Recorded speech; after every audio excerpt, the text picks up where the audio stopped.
Margolese Design for Living Prize recognizes the contributions of the design professions that are fundamentally a part of SALA: architecture, landscape architecture, urban design. We looked across the world, across the country, looking for a Canadian designer whose work and practice impacts the lives of people, wherever they are, whatever they're doing, in any place, in any scale that was important.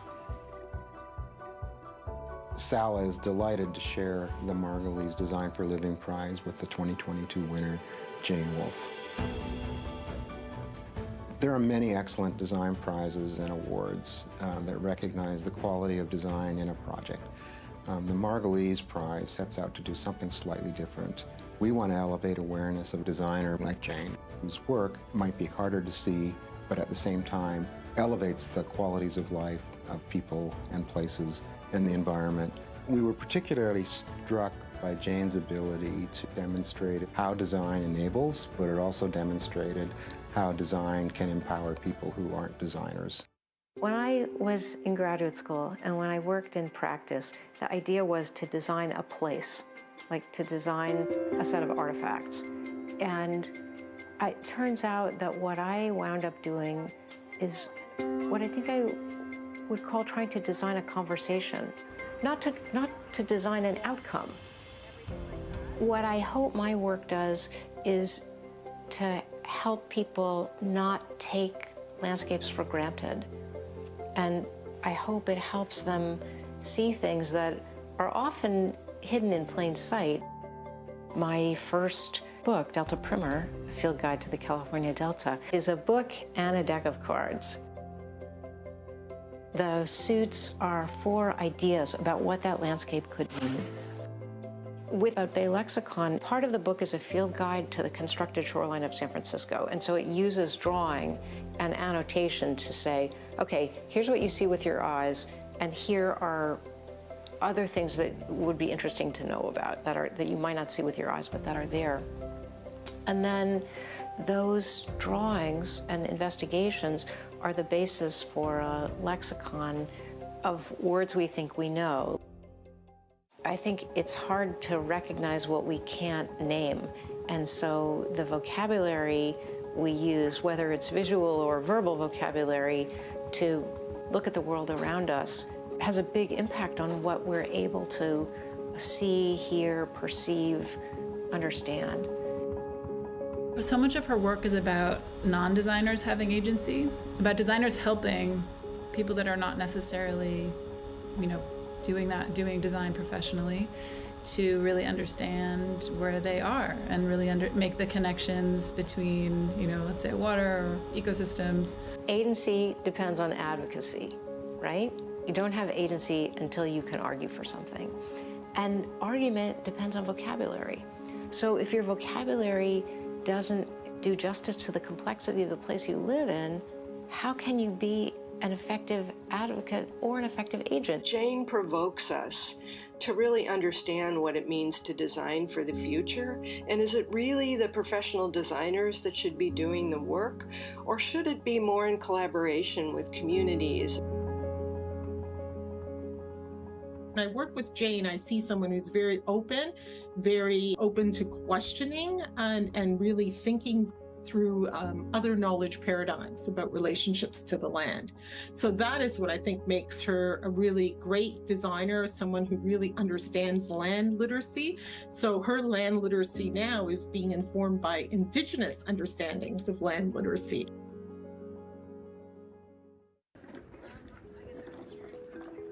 All the threads in my work came together in the Toronto Landscape Observatory, when I invited people with special knowledge to think and talk with biennial visitors about the meaning and the future of a part of the city that's changing. SALA is not only eager but invigorated by the opportunity to bring Jane's work, her perspective, her personality back to our community and to work with us and can interact with our students in ways that only the Margolese Prize could enable.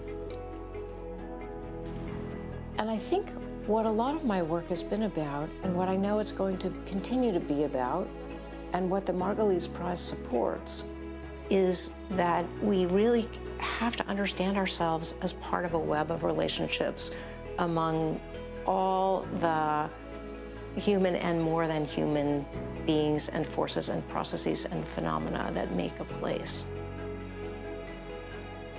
The more vivid and rich and informed and thoughtful and open to questioning our vocabulary is now for what's right out there today, the more nuanced and rich and thoughtful will be the things we imagine.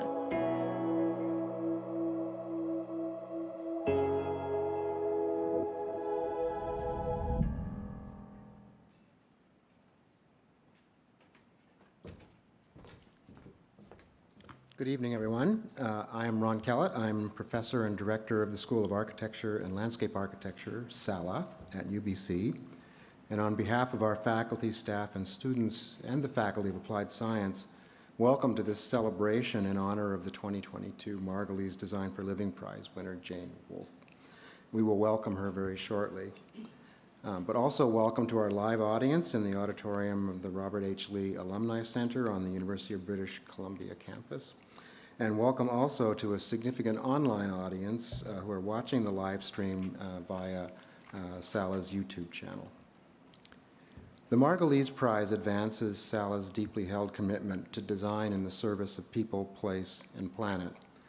And in the spirit of respect, reciprocity, and truth embedded in that commitment, the SALA community respectfully acknowledges that we gather, live, learn, and work as guests on the traditional territory of the Musqueam Nation. We commit to working towards reconciliation of past injustices and a future founded in shared values of respect for people and place.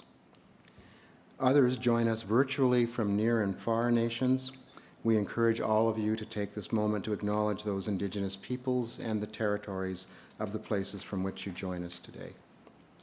SALA is particularly grateful to the Faculty of Applied Science for the support and advocacy that enables us to offer the Margolese Prize, and I am very pleased to invite Faculty of Applied Science Dean James Olson to offer his welcome this evening. So, James.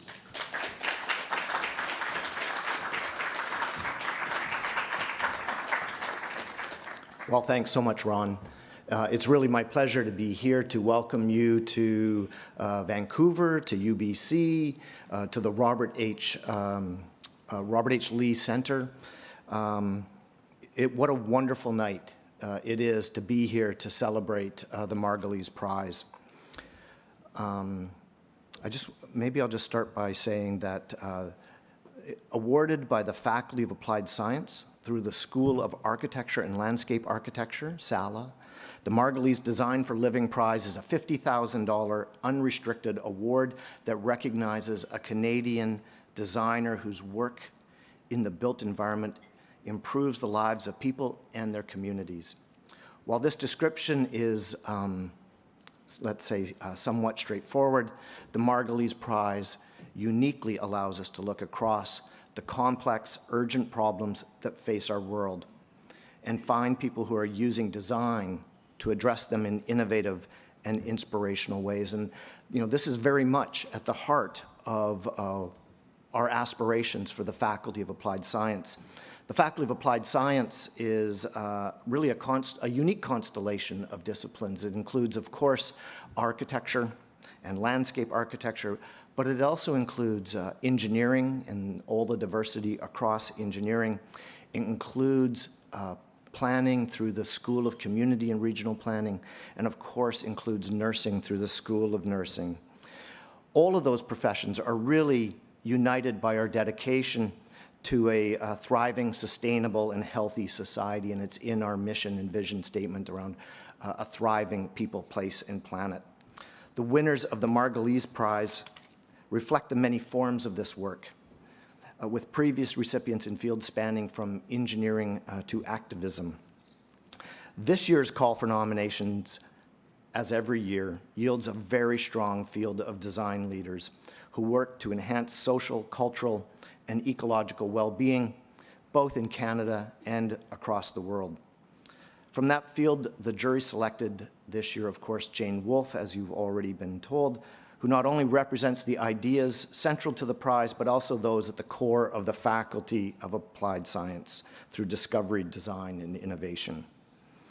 Jane's ability to translate complex issues into the tools for collective understanding is an increasingly important skill, and her work in landscape literacy brings us all closer to the spaces we inhabit. I very much am looking forward to learning more about this work here tonight, and on behalf of the Faculty of Applied Science, just want to give my heartfelt congratulations to Jane Wolff as the recipient of the 2022 Margolese National Design for Living Prize. So, congratulations. And with that, I will turn it back to Ryan.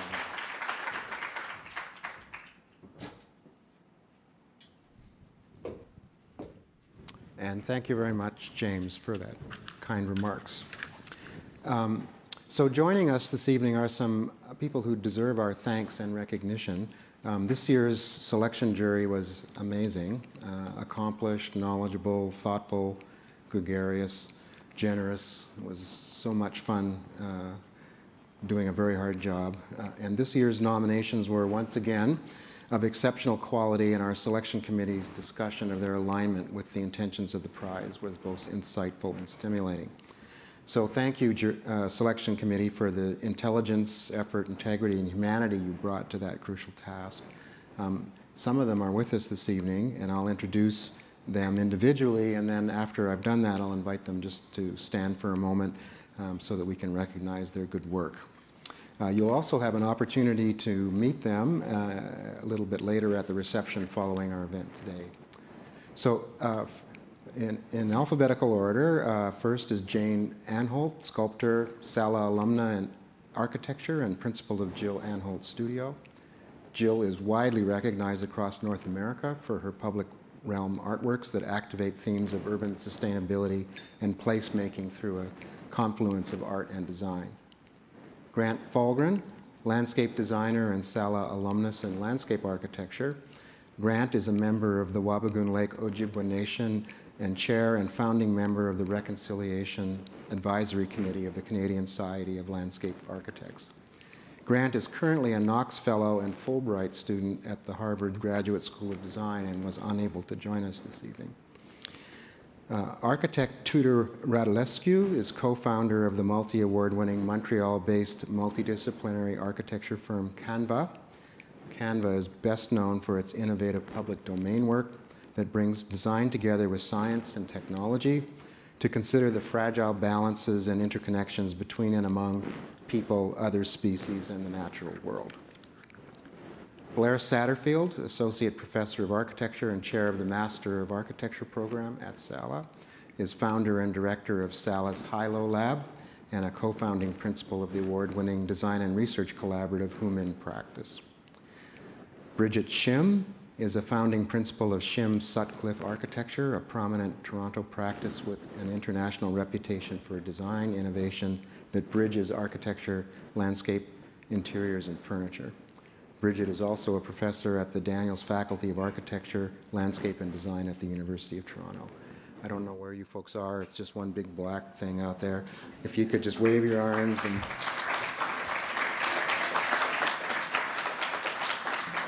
Again, thank you so much for all that you brought to this prize and for all your hard work. So a brief sketch of our program this evening, and then I'm going to invite my colleague Daniel Rohr up to introduce our speaker, or introduce Jane. Our program this evening has three parts, so in a few minutes we'll hear about and from Jane, who will introduce her ideas, methods, and work through a short presentation. And then following that presentation, I will introduce a place observation project that Jane will undertake with us in early 2023, and I'll invite a panel of guests whose perspectives and voices are representative of those with whom we aspire to engage in that project to join Jane and myself in a conversation about how we might think about that project and the opportunity it might bring to us.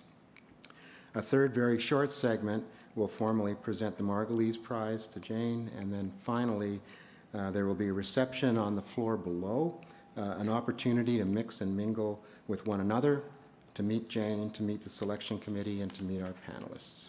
So let's get underway, and I invite my colleague, Associate Professor of Landscape Architecture and Chair of SALA's Outreach Committee, Daniel Rohr, to introduce Jane and set a frame for her presentations. Daniel?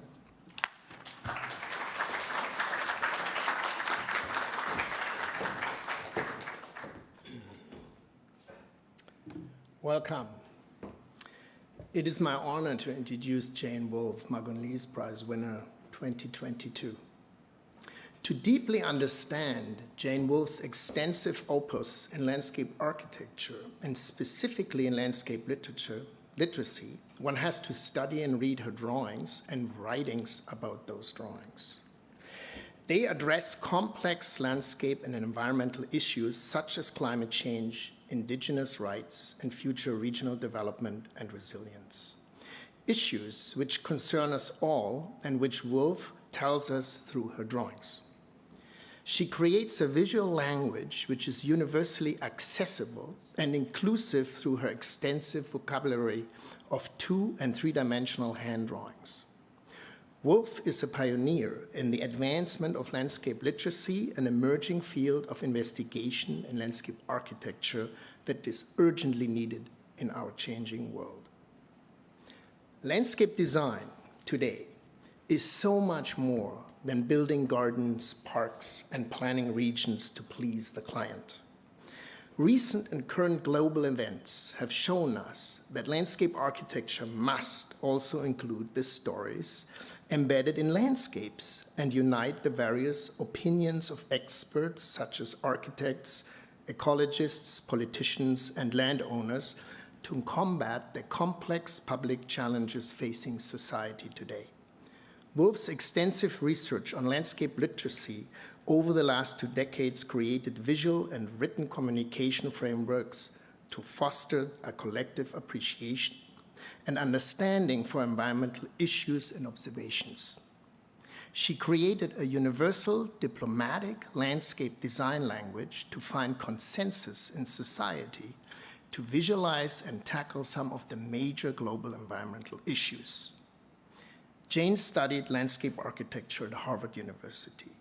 She taught at various academic institutions across North America before arriving at Daniels at the University of Toronto in 2008. Her research methodology involves a systematic inquiry about seeing the landscape through a combination of hand-drawn 2-dimensional sections to record the landscape profile and perspectival views to visualize the experience 3-dimensionally. Wolff seeks to understand and catalog landscapes, formation, components, various perceptions, dynamic processes, interrelationships, inhabitants, and overseers. Different people see and experience the same landscapes in different ways, and Wolff seeks to unite the various perceptions. The inquiry consists of field observations, interviews, reviews of scholarly documents, and engagement with popular representation of each place. The research generates a unique visual and written vocabulary for each landscape, which can be mobilized to tell meaningful stories about the site's past and present circumstances and to address its future. Over the years, Jane Wolff published extensively, including the Toronto Landscape Observatory at the 2022 Toronto Biennale of Art as co-curator with Susan Schwarzenberg, creating a multimedia installation to draw visitors' attention to the often unnoticed processes, phenomena, and connection of the Biennale site on Perth Avenue. Her 2021 book, Bay Lexicon, a visual dictionary comprised of illustrated flashcards, defines a working vocabulary for addressing the San Francisco Bay environment. In 2022, she received the John Brinkenhoff Jackson Book Prize for the Bay Lexicon from the Center Cultural Landscape of the University of Virginia. The Gutter to Golf website, published in 2011, provides a widely accessible means of understanding the science, mechanics, and history of New Orleans' water system, both natural and human-made. She received the Archive Award from the Association Collegiate Schools of Architecture in the US for Gutter to Golf with co-authors Alice Shelley and Derek Höferlin. Finally, the Delta Primer, published in 2003, describes the complex ecosystems of the Californian Delta north and east of San Francisco. According to Wolff, a political tool, its aims are to make the region's dilemmas visible to diverse audiences and to transcend the usual boundaries of interest groups. She published book chapters and journal articles and received numerous research appointments. Competitive federal grants, such as the Shirk Connection Grant, honors and fellowships, such as the Beatrice Ferrand Distinguished Visiting Professor at the University of Berkeley, California. Jane Wolff's pioneering research in landscape literacy in making complex landscape processes accessible for broader audiences extending beyond academia and the design profession exhibits exemplary leadership in the global landscape architecture discourse today. Her drawing methods are an effective way to identify and prepare society as a whole for pressing issues such as climate resiliency.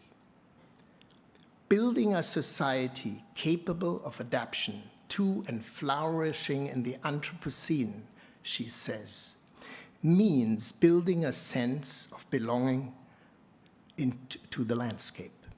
I cannot agree more. And on behalf of the Sala community, please give a warm welcome to Professor Jane Wolff.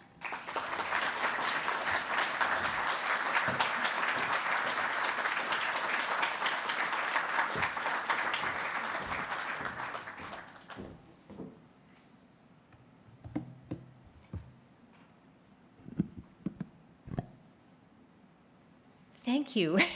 Thank you, and thank you. I'm so grateful for this honor. I'm so grateful to all of you for coming, for these kind words, and most of all for our time together. Grateful too for the places and people who've sustained me and supported my work. And you'll see a little bit about who they are and where they are just in the titles of the slides that follow. But for now, I'll start with a story and a drawing. Know it or not, every Torontonian, like me, lives in an intimate relationship with Lake Ontario. Its waters flow through purification plants and supply lines to every tap in the city. They go into the body of every single citizen and out again through sewer pipes and treatment plants, and then they go back to the lake. Everyone who drinks from the lake is connected to each other, to the lake itself, to the creatures it sustains, and to the cultural practices and policies that affect its future. But relationships like this can be hard to see. Sometimes we just see the water in the glass we're drinking from. Next slide, please. So here's another story about water in Toronto. It's a photograph of flooding downtown in a summer storm in 2013, and people were shocked, they were surprised. They said to each other, where did this come from and why now? And most of them didn't have a way to understand that what they saw was a completely predictable consequence of decisions that had been made to try to create stasis in the dynamic systems of the landscape.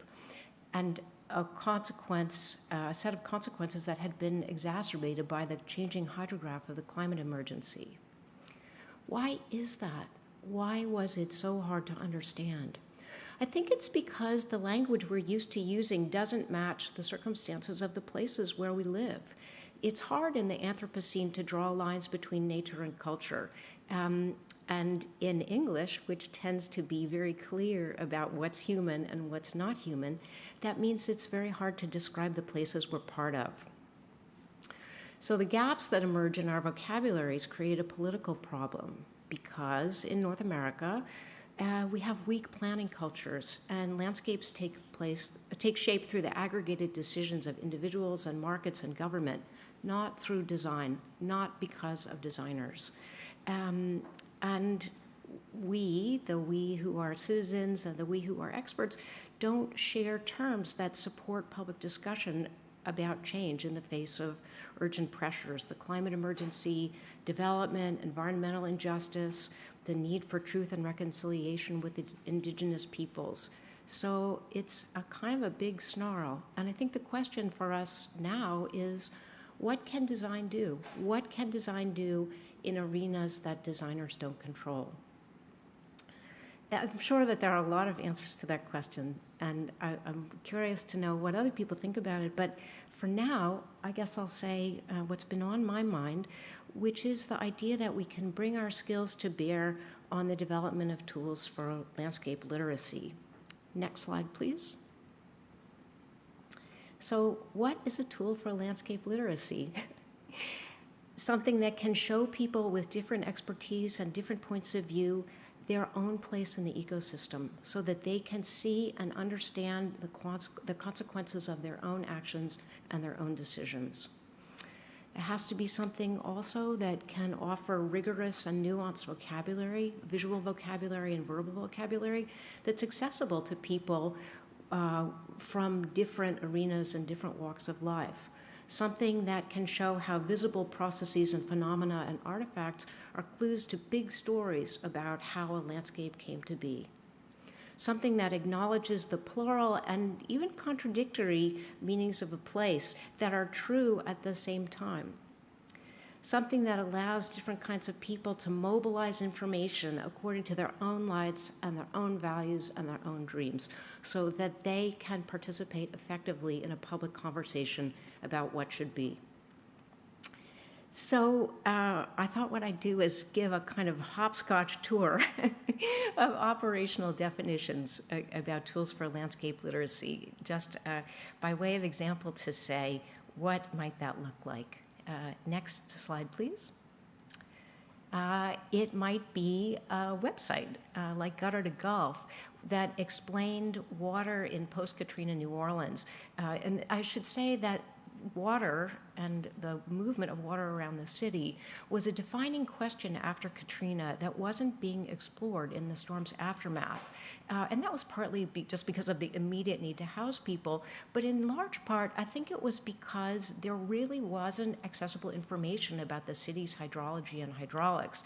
So it was really impossible to figure out how a drop of water got from the gutter on your roof to the Gulf of Mexico. Just couldn't be done. Next slide, please. And so Gutter to Gulf was a research and teaching initiative at the University of Toronto, carried out in conjunction with our colleagues at Washington University, in which our students carried out primary and secondary source research to figure out where the water was going and figure out how it moved through the city and figure out how to describe to ordinary people how much there was, how it got where it was going, why that mattered, how the whole situation came to be so strange. And what was really important about this was that it demonstrated the power of the university to do a kind of research project and public information project that wasn't being supported otherwise, either through consultancy practice or through public agency. So here are our students out and about in the field. And how we worked, and I say we because it was a big group endeavor, we started drawing and we started, oops, next slides, please. We looked for ways to make drawings that were technically rigorous and that were accessible so that anyone who wanted to know could find out about the city's history and about its present, and also take in ideas about what the future might hold. So I think it's fair to say that that effort to put information in people's hands really changed the conversation, the public conversation about the city's future. It turned into an essential resource for citizens and for experts who were interested in the post-Katrina rehabilitation of New Orleans, and it became the nucleus of an eventual water management plan for the city. So it showed people where they were, and it showed people where they might go together. Next slide, please. Hopscotch. So a tool for landscape literacy could be a lexicon that redefines meanings of words we think we know, like infrastructure. And a lot of times people talk about infrastructure as a collection of objects, like a bridge, and they don't always realize that the bridge is resting on another kind of infrastructure, on bedrock, which is a reminder that our patterns of inhabitation can't be separated from the fundamental geography and geology of a landscape. Next slide. But infrastructure isn't only objects, it isn't only geography. Infrastructure also exists as a practice. For instance, in the foghorns of San Francisco, what happens there is that dense, low fog covers the bay and it hides the towers of the Golden Gate Bridge for days at a time. So ships wouldn't be able to come and go if they couldn't orient themselves to the foghorn. Someone on the bridge turns on the foghorn as conditions demand, and the sounds that emerge tell a ship's pilot how to navigate between the piers of the bridge. So that practice is a kind of infrastructure, and it rests on yet another kind of infrastructure, an infrastructure of information and representation, nautical charts, tide tables, and an understanding of physics that lets a pilot steer a ship with the weights and counterweights of tugboats. Infrastructure is also an idea. Before the middle of the 19th century in San Francisco, the margins of the bay flooded twice a day, and tidelands were too wet to buy and sell until the conceptual infrastructure of the law supported their conversion to private property. So in 1850, the US Congress granted title to overflowed lands to American states, and then a year later, the California legislature allowed the transfer of ownership to citizens who agreed to raise the land above high tide. A network of ideas and infrastructure made the tidelands into places that could be exchanged for money. And so there are more examples, but what I guess I'm trying to say is that this sort of nuanced understanding of a word is really important in the conversations that are happening right now about how infrastructure should evolve in a place that's being transformed right now by sea level rise. Oh, yikes, I forgot to say next slide. I'm not used to this much excitement. So if you can kindly remember what I said about the infrastructure of the law, this is the drawing that it goes with, and forgive me for my excitement. Okay, next slide, please. Another kind of landscape literacy tool could be an essay that shows how a ubiquitous building material is the key to understanding a city's environmental and social history and its possibilities. Bricks are everywhere in St. Louis. That's where I grew up. And they're in almost every building, and they're stretched continuously below the asphalt in the streets. They're so ordinary, they're so ubiquitous, they're so visible that they become almost invisible. But it turns out that they're more than objects. They're artifacts of geology, economics, technology, craft, politics, laws, customs, and they tell powerful stories about the city if they're considered in the context of space and time and place. Next slide, please. The story about bricks is actually a story about the Mississippi River. The reason that bricks are what they are in St. Louis is that a fire in the port on the river in 1849 burned down what was pretty much the whole city at that time in a matter of one night. And that produced a new city code saying that bricks had to be, that buildings had to be made out of brick. Now there's an intersection with the geology because west and south of the port, in a tributary of the Mississippi, a geological syncline had preserved both the kind of clay that's used for making bricks and the kind of clay that's used in the equipment to make bricks, to line the kilns. So by 10 years after the fire, the city had turned into a manufacturing center as well as a port, and buildings began to be built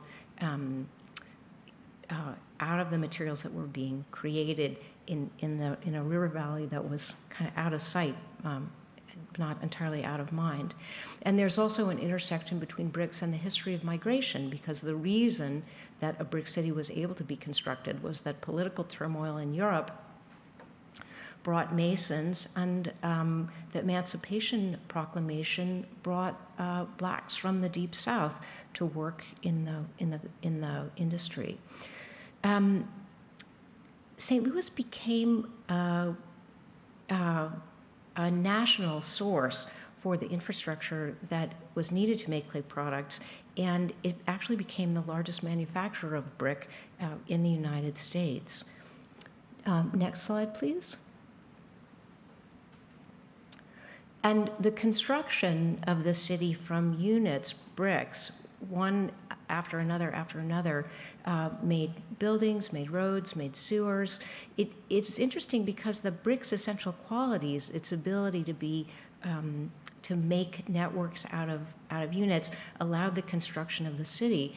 And in the middle 20th century, that same quality allowed its deconstruction, so that walls and houses built piece by piece fell as a whole, and the rubble that emerged from the racist policies that eviscerated the city became a kind of mine sending material to other places.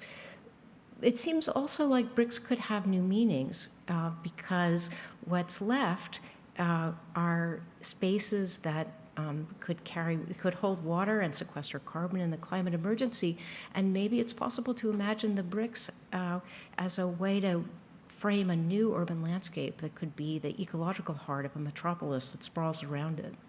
Next slide. A tool for landscape literacy could also be a book and a deck of cards that describe a contested and poorly understood place, a key to California's economy and ecology, in terms that lie outside the usual boundaries of interest groups struggling to determine the future, and that are also accessible to the voters whose choices will decide what happens. Next slide. And that tool could also make any hand of poker into a conversation about what has value and what different combinations might offer solutions of equal value. Next slide, please. Or a tool could be a place where different kinds of people could come together to observe and explore and discuss a changing landscape.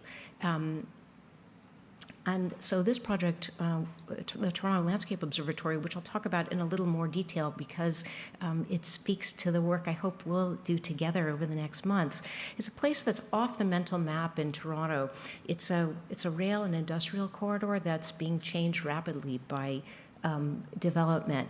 And what you're seeing here is the exhibition space and some of the pieces of work that are in it, and some of the pieces of work that we took outside in our walks and talks in the landscape. Next slide, please. The observatory and its programs came together through a collaborative process over about 9 months with all the people whose names are on the slide before. And our first tool for observing was a series of questions. Who wondered what? Whose way of knowing the world offered a framework for investigation and conversation? And what I think was really important was that every question suggested more ways to wonder and more ways to explore. Next slide, please. And the contributors to the observatory made different kinds of tools of their own to promote landscape literacy. For instance, here you're seeing the physical tool of an atlas by Aaron Hernandez, in which policy was made manifest in landscape form. And you're also seeing a digital tool, an AR project in which Jennifer Wemigwans and grandmother Jacques Lavallee shared a teaching about Wendigo and ice through ceremony. Next slide, please.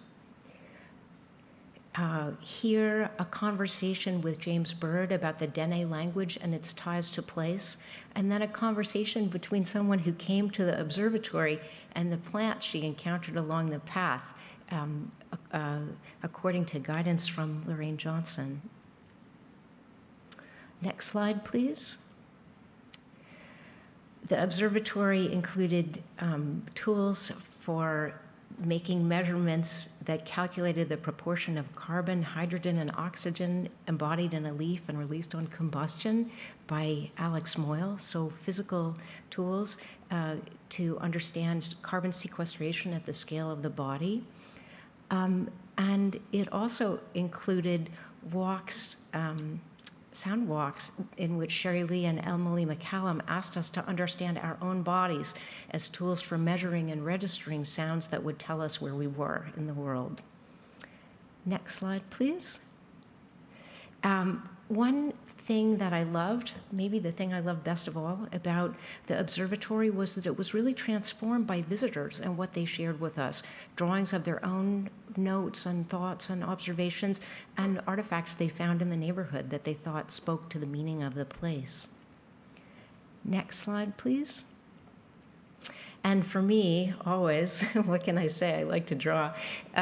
It was a chance to synthesize our conversations with words and drawings. So a few examples from a sketch lexicon I developed to be a kind of glue for all of our conversations.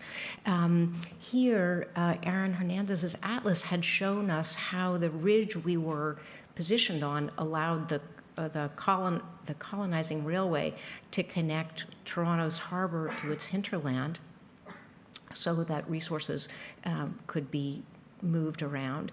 And then on the rail path where our observatory was, at the scale of the body, a ridge was something very tiny that let people walk on rainy days and keep their feet dry.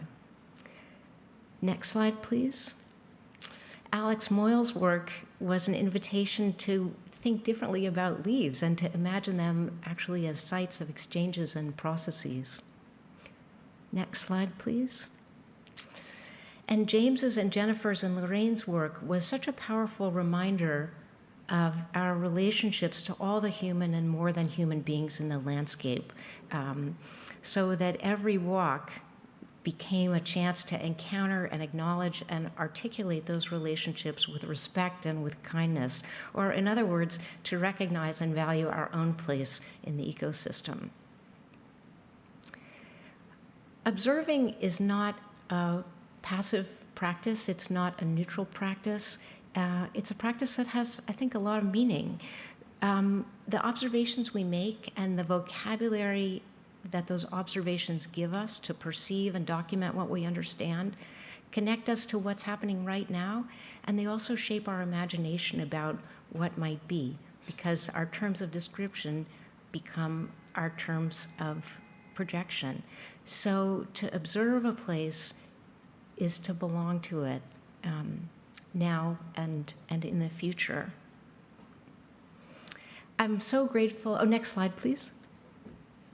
I'm so grateful and honored to be your guest today, and I'm so grateful and honored at the thought that we'll have time together over the coming year when I'll be able to learn from you about a place that you belong to, a place that's already changing at Kitts Beach. And so in return for your kind invitation to be here, I made an invitation to Ron and to all of you.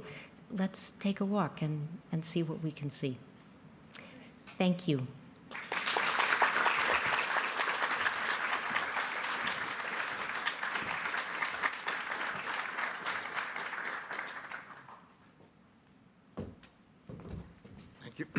Thank you very much, Jane. We're going to shift gears a little bit and just pick up a couple of threads from remarks that you've heard today.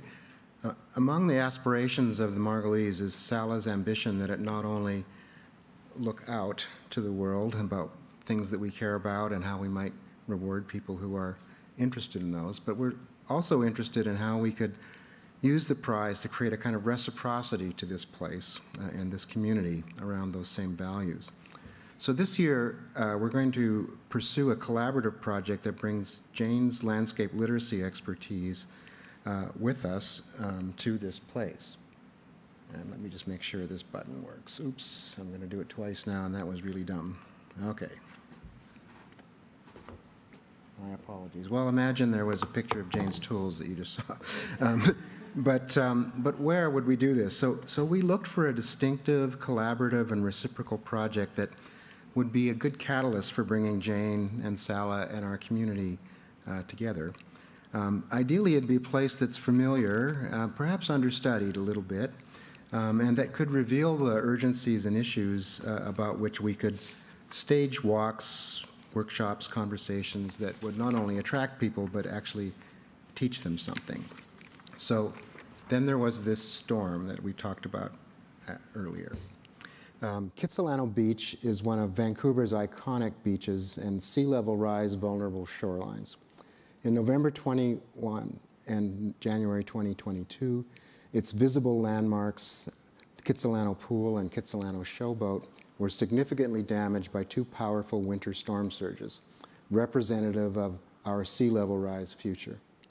High winds pushed seawater over the seawall that surrounds the pool, and hours of waves crashed over the seawall, and loose driftwood pounded against the concrete and stone of its retaining wall. The pool was a particularly instructive case. In its design and engineering, ocean, seawall, and water table are held in a balance. The pool stays filled with water throughout the winter to ensure that the pressure from the water table does not crush it. These storms upset that balance, cracking the pool bottom, pushing panels apart, and damaging the water chambers that fill and filter the seawater to and from the pool, closing it for many months.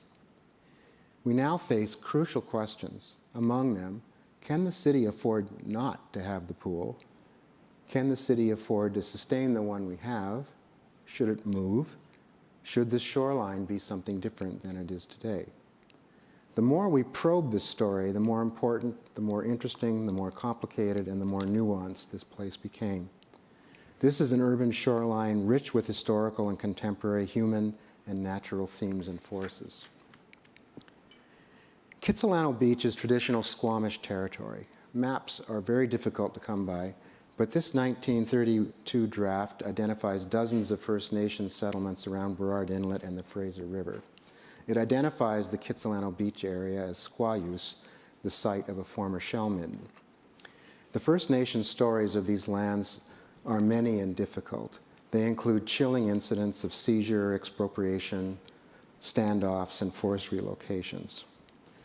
One recently published narrative, Jesse Davidson's 2019 essay, The Hidden History of Kitsilano Beach in Monte, Cristo, describes dramatic actions and standoffs associated with the Canadian Pacific Railway's late 19th century drive to secure the waterfront that was the ancestral home of the Kitsilano family, a name the CPR would appropriate for a profitable real estate deal.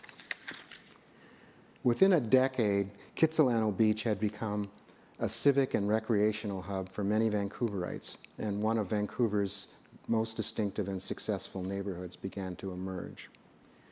That popularity continued and escalated through the 1920s, and by 1930, demand had sufficiently escalated that a feat of significant shoreline engineering and construction enabled the first Kitsilano Pool in 1931. The original pool was elliptical and naturally filled by the tide from English Bay.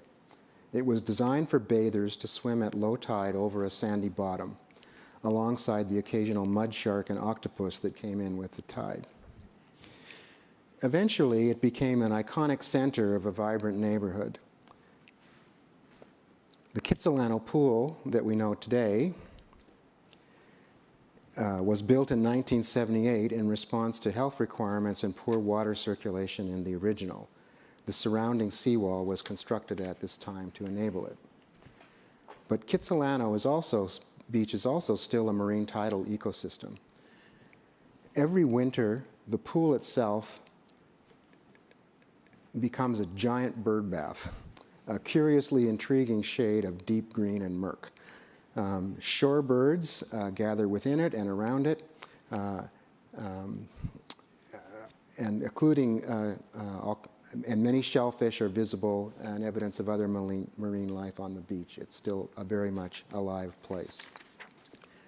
There is so much to learn here, but for now, this distinctive and revealing place is situated at entangled interfaces of city and sea, built and natural landscape, First Nations, real estate, recreation, ecology, urban design, engineering, past, present, and future, will be an apt and rich subject for a Vancouver Landscape Observatory project. So joining us to explore that complexity are three guests whose experience and expertise are but a sample of the kinds of voices that we want to bring to this discussion.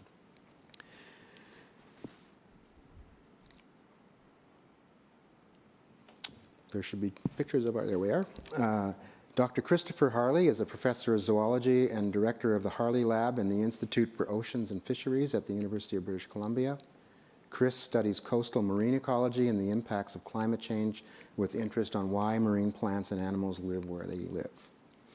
Margot Long, landscape architect, is a founding principal of PWL Partnership in Vancouver, where her substantial body of award-winning work in waterfront reclamation, neighborhood and community design has simultaneously advocated for values of truth and reconciliation, climate change, adaptation, community health, and wellness. She has served on the Squamish Nation's design panel. Amir Talagani is a water resources engineer whose work has focused on climate change adaptation and floodplain management. Amir is currently a senior flood and drainage planning engineer with the City of Vancouver, where he is a key member of the Sea to City team, an interdisciplinary and engagement-driven approach to sea level rise planning in Vancouver. If I could invite our guests to find their way to a chair, and I invite Jane to come back. We'd like to have a conversation for a few minutes about the kinds of things that we should be doing and thinking about while we undertake our project.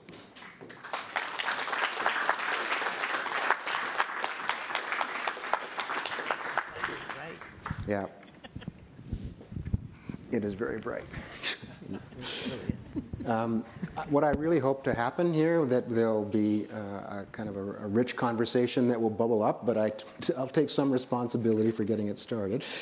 So when I reached out to all of you, what I asked you to kind of bring to us is, you know, from your lens, you're all experts in fields that are hugely important in this place. So from your perspective, from your approach, from your methodologies that you're familiar with, what's kind of advice would you give us, or a question that you think we should ask as we start on this project, which early in 2023? So we have some time to think about this, but each of you sees this place through different eyes and with different priorities, and we're really interested in hearing about them. I think I'll just do it a dumb way and just sort of ask each one of you to comment for a minute, and hopefully I won't have to talk again, that the conversation will bubble up through that. So Margot, you're closest to me, so you're implicated here, and if you could start, please. You also said I didn't have to prepare for tonight. Well, you do. Thanks, Ron. I probably, I think when Ron called and asked if I would do this, I said, well, I really don't feel like I belong up here. I think you need someone who's Indigenous. And so we did try, but that's always a protocol challenge sometimes. So many years ago, I probably would have said, had a different response than today, but I think today, we would need to listen, deeply listen, and build relationships with the people that originally occupied the lands and the waters and the edge. And that's probably where I would start as a, what to listen to, who to listen to and where to start, building those relationships. Thank you, Margot. Chris? Thanks for the opportunity to be here. As an ecologist, don't always think about the things that Jane is an expert in, and so I'm learning a lot in conversations with this group already. But as an ecologist, what I'm teaching my students this term has a lot to do with change and with trade-offs. So with climate change, people say, is this the new normal? Is sea level here the new normal? Well, soon it will be here. Is that the new normal? Well, soon it will be there. So change is the one constant. And we may not be able to get everything we want on all fronts. We couldn't have the natural ecosystem of 400 years ago and have the urban environment of today at the same time. But considering those trade-offs carefully and creatively, we might be able to get more than just 50% of one and 50% of the other by coming up with some clever solutions. Thanks, Chris. Amir? Yeah, thanks. I'll clap for that too. You know, I agreed with what Margot said, and it's fantastic to come and get to talk about this. You know, at the city, I've been lucky. We've just are in a place where we're made a lot of progress on our Sea to City project. And the thing that's blown me away about it is how it's started to decolonize the language and understanding of adaptation, which I think is where a lot of my brain goes to when we talk about climate change and sea level rise. And I think that's a hugely important place to center it. And it was interesting in your presentation to talk about language. And I think the design teams that participated in that design challenge, including Margot's firm, they really took that to heart, and there was cultural advisors in that project, and I was really blown away by starting where they started with the terminology and the language, and it was really strong, and it challenged the academic framework of adaptation as well. So that's on my mind, but I would also, maybe a secondary thing, from an engineering or geoscience perspective, I would look at the landscape. And you know, I was out there when the storm was coming in, and with sea level rise, everybody wants to look out to the ocean. But I would also look down and look up the hill and think about where the water and the sediment is coming from. Something I think about every day in my work, and I think talk about something that people don't talk about and know a lot about. So, Thank you, Amir. That's very great. So, Jane, there's all these people here. I'll invite you to ask a question, or if that's if our guests would like to ask you a question, that would be okay too. So, but I'll put the spot on you first. Well, I think is this thing working? Yeah. Yep. Okay, great. Well, I think the first thing is thank you for joining us, and thank you for joining. I hope that we'll have many more joiners on this adventure, and I so appreciate what you've said about including Indigenous colleagues from the beginning here, so that we can have that worldview in the formation of a set of ideas. That's how we worked at the Toronto Landscape Observatory, and it shaped the whole experience. So yes, absolutely to that. And then I guess I'll ask Ron's question maybe in a more kind of goofy way, which is, if you were to take a walk on Kitts Beach, what do you think you'd wonder? What's the first thing you'd wonder?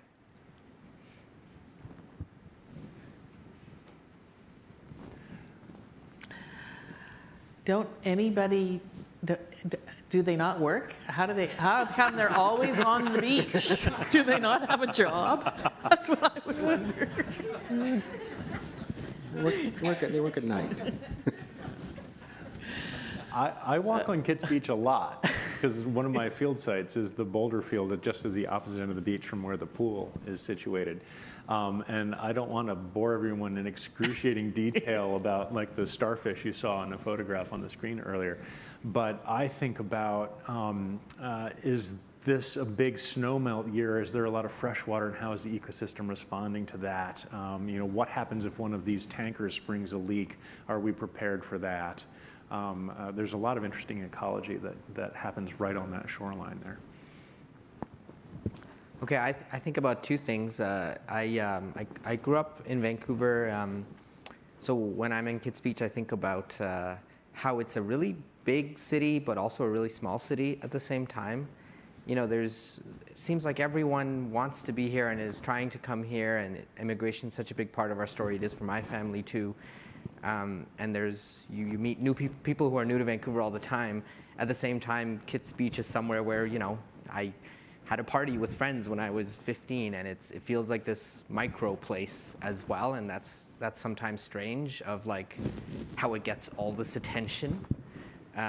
So it's kind of hard to, Kids Pool is just a pool in my mind as I grew up. It wasn't this epic thing. It's a great pool. The other thing I think about is the storm sewer outfalls and the storm outfalls. I walk past a little steep part of the beach that's at high tide, barely you can see, but you can see one sewer manhole that's there, and I try to see if the tide is above it or not. So. May I tell you a thing that I'm wondering as a stranger to this place and a guest in this place? It's something that I wondered a lot about in San Francisco when I worked with the Exploratorium on Bay Lexicon, which I didn't explain this because 20 minutes is kind of a long time to talk about 25 years worth of work. But the Bay Lexicon started its life as an installation in a science museum called the Exploratorium, and then it turned into a book that's a kind of field guide. And it was motivated by a question that seemed simple, but turned out to be really complicated. I have the feeling the same thing might be here. Where is the edge? In San Francisco, the question was, where is the edge of the bay? I think here, the question is, where is the edge of the sea, really? And it's funny because just even to look at the pictures is to see the urge to make a line that says, that's the water and that's the land. Although here there's this interesting paradox that on the land side, you also have water. So what does that mean? And what did it ever mean, since we know from the maps that Ron kindly showed us that there wasn't a boundary that said this is dry and this is wet. There was upstream and downstream. There were channels coming down to the shore, and there still is that water coming down to the shore. So what does that line mean ever, and really what does it mean now when it's clearly vulnerable to surges and king tides? And what do we do once we let go of that and say, maybe we can't draw that line anymore? Maybe there isn't an edge, though, right? Like when I think about it, I don't think about the edge. Maybe it's the space between land and water, but not really an edge. Because an edge kind of sometimes divides something. Yeah. And I think it's way more integrated, I think, in a way. I think about it in a probabilistic sort of way, because you can actually see edges at low tide. If you look at the Stanley Park seawall, there is a crisp upper limit of where some of the seaweed lives or where some of the barnacles live. And there's nothing magical about that exact spot, except that if they were to live a little higher, the probability that they would be out of the water for too long and get too dry or too hot is higher. And so where do we put our homes as we're building close to the waterfront? There's probabilities there too. Are we willing to tolerate a once every full moon sort of flood under the house, or a once every 100-year flood, or something less frequent than that? Yeah, I think about what Chris is saying, and I tend to agree. I just think like the conversation to me kind of sounds like it's leading to ecological revitalization of the space, and maybe the edge is peeled away and it's a zone. I would just caution to step back and see the very hardened shoreline everywhere else, and to see it as a place in a system. And what sustains a zone is water and sediment.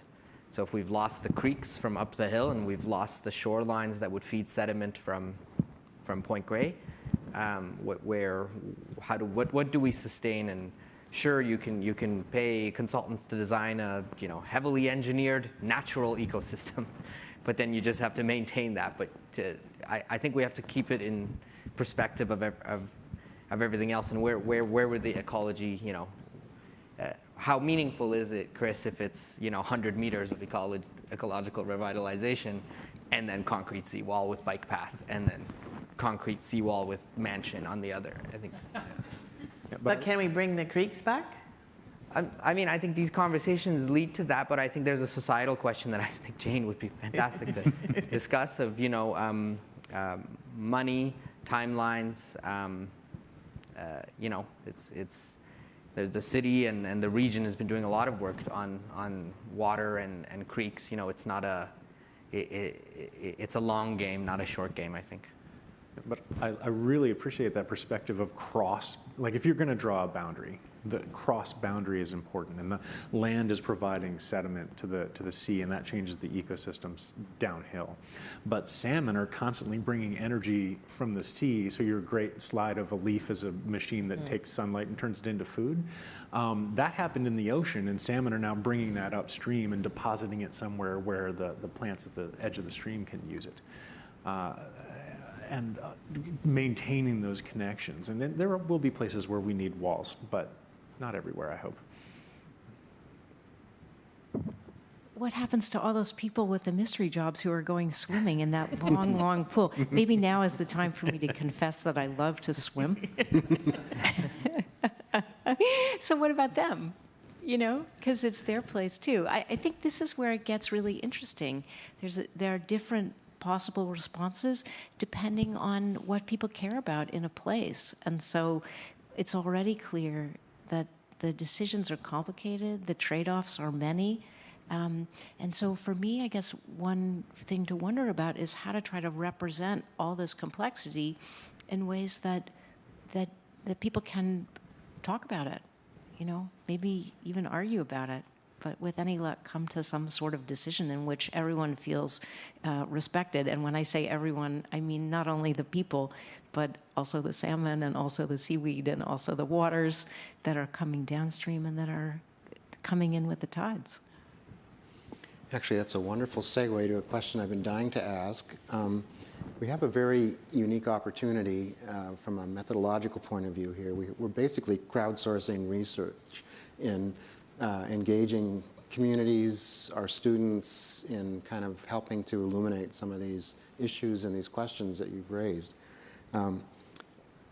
Is there something that is on your mind that we could do distinctly within that sort of methodological paradigm? That if we had more people than, you know, experts, what would we do in a place like this? Like, how could we make this a wonderful learning experience, not for everyone, like the people who participate in it and the people who might gain from the data or observations gained, and just kind of thinking about, oh, I've always wanted to do X on a site. So, Margot wants to survey what everybody's supposed to.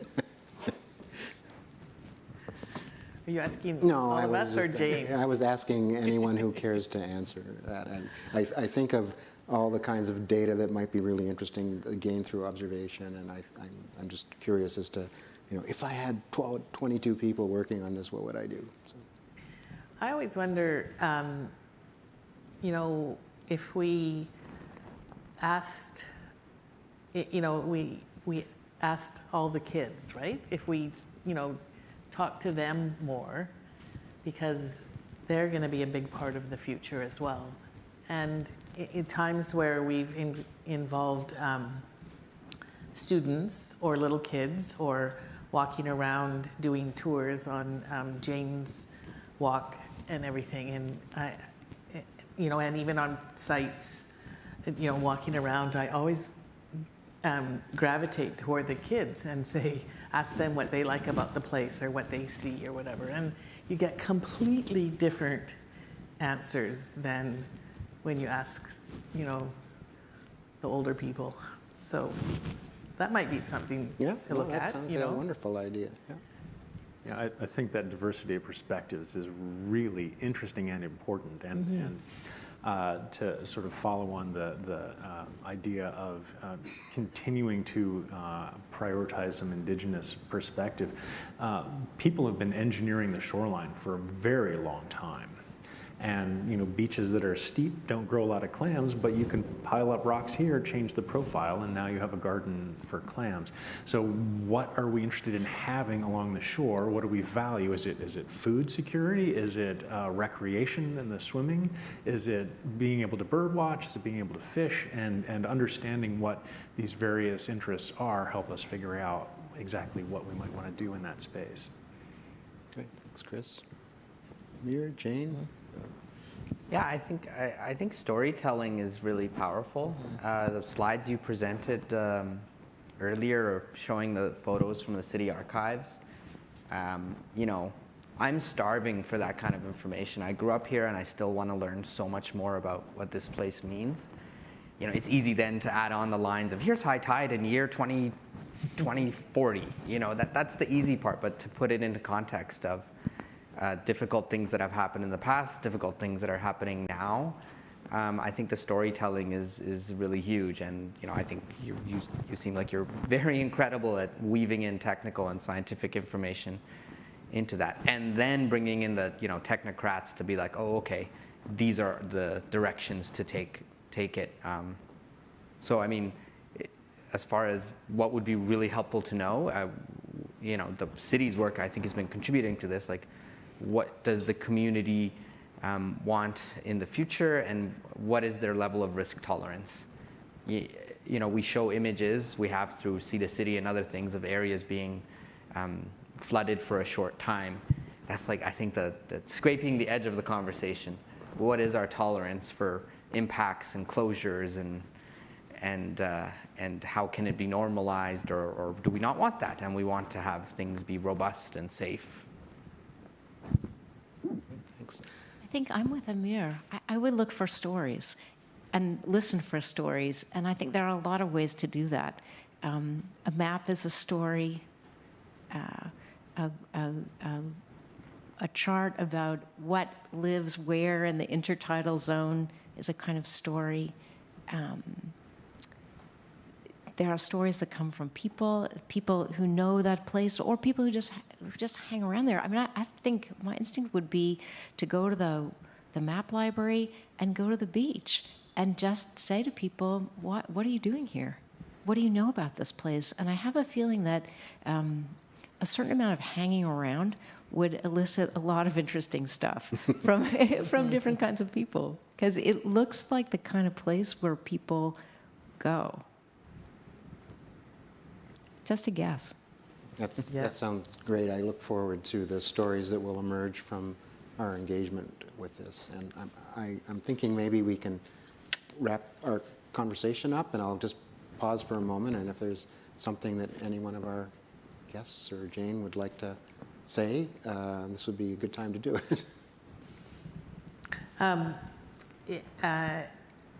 and I did, Ron mostly tried very hard to get someone to come, an elder to come and speak tonight. And I remember working on the Heatherlands with Canada Lands, and the elders came, and one of the Squamish elders said that when they caught a fish in the ocean or in the Fraser River, they could pull it out and they could smell it, and they could tell what creek it came out of from Vancouver. And I just thought, wow, that is so incredibly powerful. And those are the stories I think that really can help shape so much of you know, how Vancouver, I think, is going to kind of dramatically change.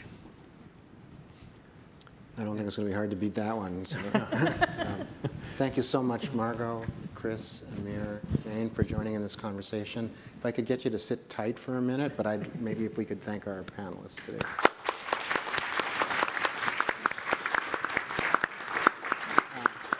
So, Jane, we're going to embarrass you further. So, well, not embarrass you, but we will officially award you the Margolese Prize. But I have some things, because like many things, its story is kind of interesting too.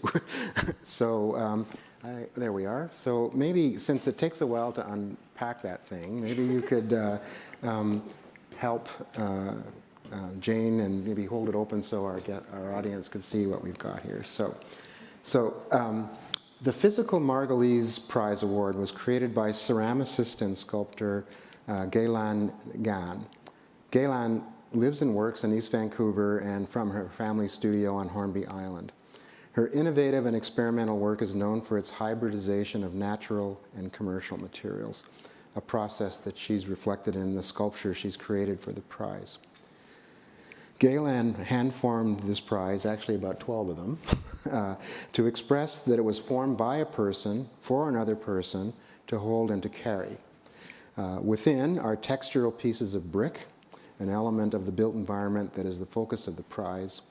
Its colorful glaze distinguishes the piece among books or other domestic objects where it might be displayed. Enclosing the prize is a distinctive Douglas fir box that was designed and fabricated by Sala's staff, Graham Entwistle, Robert Turriff, and David Alba, to reflect the local, minimal, and the simple. The wood is very old. It's beautifully grained lumber that at one time was intended to become a sailboat bowsprit, but is now a box. And we are very pleased to present the prize and its enclosure to Jane for a, I'm sure riding in the overhead bin on Air Canada back to Toronto will be an insightful journey of this. So Jane, thank you so much.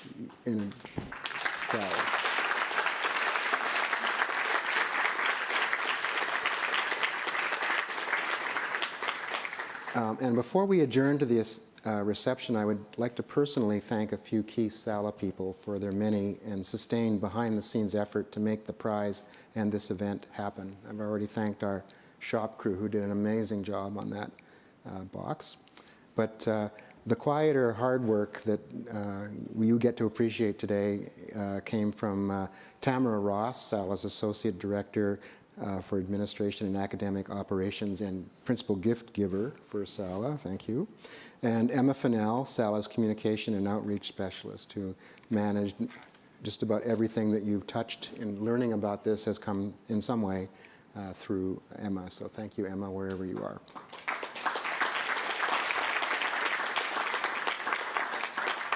And finally, thank you all for joining us today. Farewell to our live stream audience, and I invite those of you in the live audience to join us downstairs to meet Jane, the selection committee, and our panel at a reception. And on your way out, if there are any of the Margolese bags lying around, please take one with you as a gift from us. So thank you, everyone, and good evening.